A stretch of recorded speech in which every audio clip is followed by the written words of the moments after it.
আসসালামু আলাইকুম। প্রিয় দেশবাসী, প্রিয় সহযোদ্ধা, সহকর্মী এবং বিভিন্ন মাধ্যমে কাজ করা গণমাধ্যমের কর্মীরা, সকলের উদ্দেশ্যে একটি বিশেষ বার্তা।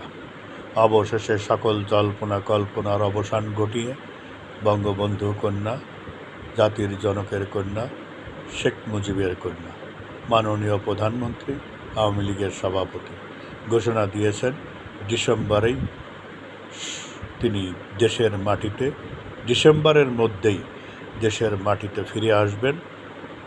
এটা তার দৃঢ় অঙ্গীকার। তিনি বলেছেন, যারা মুক্তিযুদ্ধের বাংলাদেশকে, গণতান্ত্রিক বাংলাদেশকে ধ্বংসস্তূপে পরিণত করতে চায়, মুক্তিযুদ্ধকে যারা মুছে ফেলতে চায়, আদর্শকে যারা বাংলা থেকে উৎখাত করতে চায়, এটা আর সম্ভব হবে না, করতে দেওয়া হবে না।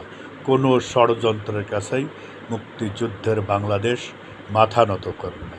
2024-এ গভীর ষড়যন্ত্র করে মুক্তিযুদ্ধের পক্ষে স্লোগান দিয়ে বঙ্গবন্ধুর বাংলায় বৈষম্যের ঠাঁই নাই অসংখ্য কথা বলে জনগণকে বিভ্রান্ত করা হয়েছে।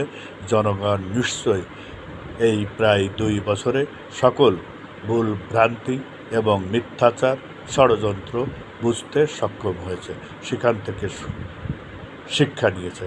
ইতিমধ্যে তুরাগের নদী রক্তাক্ত হয়েছে অসংখ্য নেতাকর্মীদের, জনগণ সেটা দেখেছে ফরিদপুরে ছাত্রলীগের নেতাকে কীভাবে নৃশংসভাবে হত্যা করা হয়েছে, দেখেছে চট্টগ্রাম কক্সবাজারের নৃশংসতা, দেখেছে ফেনী জেলায় জবাই করে কীভাবে নৃশংসতা করা হয়েছে।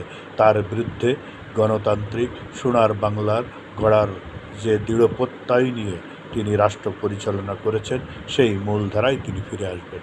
তিনি সমঝোতার প্রশ্নে দৃঢ় কথা বলেছেন। আওয়ামী লীগ কারোর সাহায্যে, কারোর দয়ায় রাজনীতি করে না, সমঝোতার কোনো প্রশ্নই ওঠে না।